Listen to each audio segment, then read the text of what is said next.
तिच्या पदपरीक्षाने धाराशिव जिल्ह्याची भूमी पावन झाली ती महाराष्ट्राची कुलस्वामिनी आई तुळजाभवानी, आदर्श माता, राष्ट्रमाता माँसाहेब जिजाऊ, जगाला बंधुत्व आणि समतेची शिकवण देणारे तथागत गौतम बुद्ध, अखंड हिंदुस्थानाचे आराध्य दैवत जाणते राजे छत्रपती शिवाजी महाराज, स्वतःच्या बुद्धी तेजाने जगाला प्रकाशित करणारे भारतरत्न डॉक्टर बाबासाहेब आंबेडकर, शेतकऱ्यांचे आद्य कारभारी क्रांतीसूर्य महात्मा ज्योतिबा फुले, क्रांतीज्योत सावित्रीबाई फुले, पुण्यश्लोक अहिल्याबाई होळकर, साहित्यरत्न अण्णाभाऊ साठे आणि जगातील बहुसंख्य लोकसंख्येला आपल्या तत्वज्ञानाने आकर्षित करणारे इस्लाम धर्माचे धर्मसंस्थापक मोहम्मद पैगंबर या महामानवांना प्रथम मी अभिवादन करतो।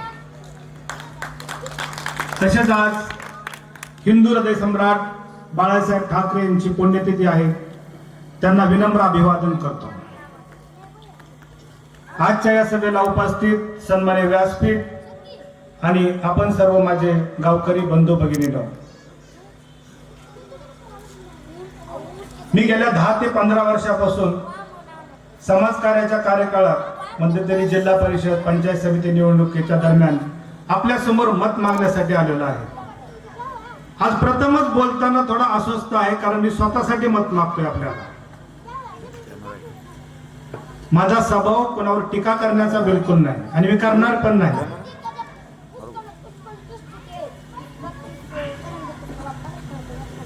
त्यामुळे मी कळंब धाराशिव मतदारसंघासाठी होणाऱ्या येत्या 20 तारखेच्या निवडणुकीसाठी मतदानासाठी हिंदू हृदय सम्राट बाळासाहेब ठाकरे यांच्या पायावर पाऊल ठेवून आपली रोखठोक भूमिका मांडणारे आणि ते तडीस नेणारे असे एकमेव नेतृत्व म्हणजे मराठी हृदय सम्राट सन्माननीय राजसाहेब ठाकरे यांच्या महाराष्ट्र नवनिर्माण सेनेच्या पक्षातून उमेदवारी घेतलेली आहे। सर्वांना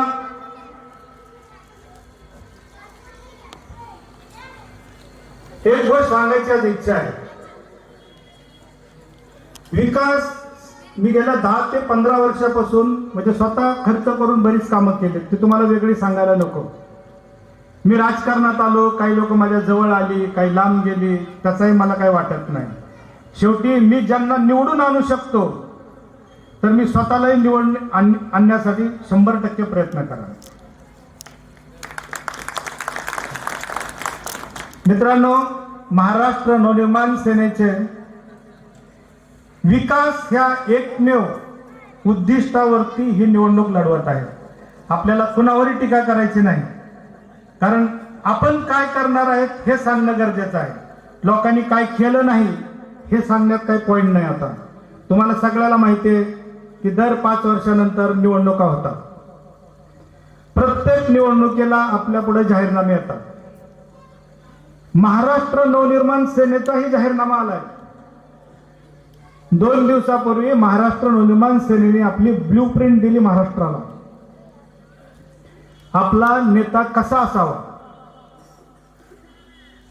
हे तुम्हाला विचारावं वाटतंय मला। समजा युतीच्या काळात गेलं सरकार पहिल्या 2.5 वर्षात आघाडीचं होतं आणि राजसाहेब ठाकरे जर मुख्यमंत्री असते तर त्यांच्याकडून ते मुख्यमंत्री असताना 40 आमदार पळून गेले असते का?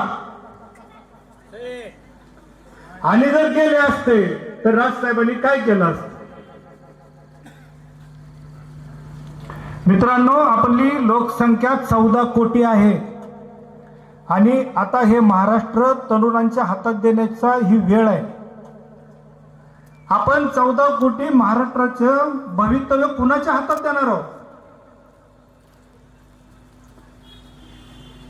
आपल्याला मुख्यमंत्री कोण पाहिजे ही विचार करण्याची वेळ आज आलेली आहे। जर आपण आज विचार केला नाही ना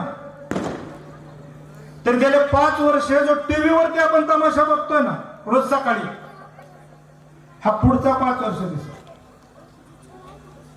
निवडणूक लढेपर्यंत, तिकीट वाटपापर्यंत काय प्रचंड गोंधळ चाललेला आहे। आज प्रचारामध्ये किती प्रचंड गोंधळ चाललेला आहे आपण सगळं बघतोय।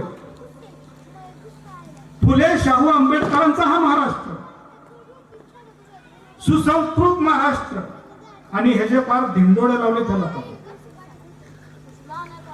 या सर्व गोष्टीवरती पर्याय म्हणून महाराष्ट्र नवनिर्माण सेनेने 175 उमेदवार उभा केले.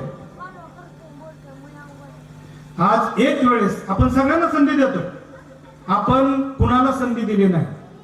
आपल्याकडे राजकारणात आलटून पालटून हेच लोक आलेले आहेत, आपण सगळ्यांना संधी दिली. आपण मतदान केलं, म्हणजे आता कुठल्याही कार्यक्रमाला आपण सगळ्यांना बोलवतो, सगळे येतात, पण विकास म्हणजे हाय कुठे विकास कुणाला दिसतोय? आज आपल्या MIDC बंद आहे. MIDC मध्ये उद्योगधंदे नाहीत, तरुणांना रोजगार नाही. माझ्यासारखे तरुण नोकरीसाठी पुणे मुंबईला जातात, मी पण गेलोय.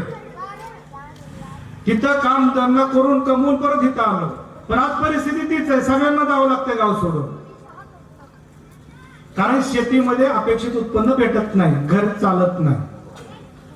जर प्रपंच चालवायचा असेल, तरुण मुलांचे कितीतरी मुलांची लग्न नाहीत, नोकर धंदा नाही. जर मुलगा पुणे मुंबईला गेला तर त्याचं लग्न होतं, गावात काम धंदे नसल्यामुळे लग्न होणं खूप अवघड झालेलं आहे. आपल्या गावाचे मूलभूत प्रश्न आपण तर त्याच्यावर बोलणारच आहोत. म्हणजे काय मूलभूत प्रश्न? आपलं रेल्वे स्टेशन हायच नाही, भरपूर जागा आहे, 54 एकर जागा आपल्या रेल्वे स्टेशनला, एक जंक्शन इथं उभं राहू शकतं, पण नाही. आपण जर कुणाची शिफारस मागायला गेलो तर ती आपल्याला भेटत नाही. ड्युकी आणि कलम रोड अशी एकत्र शिफारस भेटते आपल्याला.